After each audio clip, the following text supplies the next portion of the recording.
Voilà, le Japon où les regards restent braqués, hein, notamment alerte au tsunami lancé depuis ce matin. Au moins une vague d'1,30 m a déjà été signalée par la télévision publique NHK. Vous apercevez ici en direct les images de la plage de Kamagawa dans le nord du Japon. On va aller prendre le pouls tout de suite à Tokyo, retrouver Alexis Brégère. Bonjour Alexis. Quelle est la situation dans Bonjour. l'archipel au moment où l'on se parle?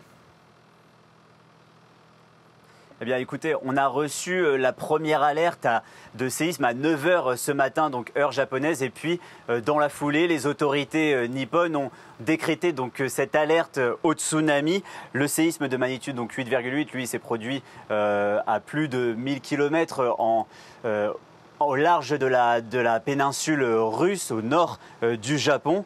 Pour l'instant, donc des marées de plus d'1 mètre, il n'y en a eu qu'une seule qui a été détectée. La plupart étaient plutôt autour de 30 à 50 cm. Alors, ça peut paraître peu, mais une vague de 50 cm, un tsunami de 50 cm, ça peut avoir une force de 200 kg et donc faire énormément de dégâts sur son passage.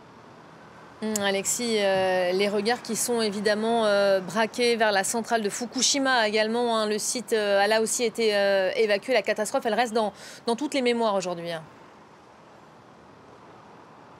Oui, oui, bien sûr, les 18 000 morts et disparus de l'accident en 2011 de Fukushima restent ici dans toutes les mémoires. Mais les tsunamis et les séismes sont finalement assez fréquents ici et donc la population sait comment agir.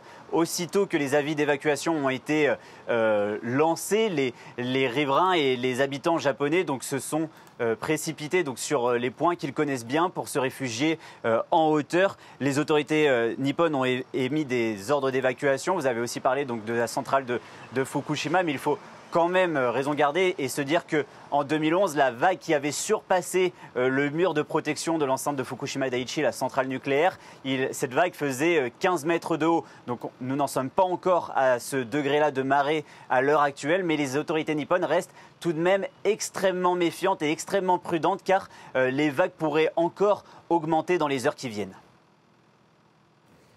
Merci beaucoup Alexis en direct donc de Tokyo.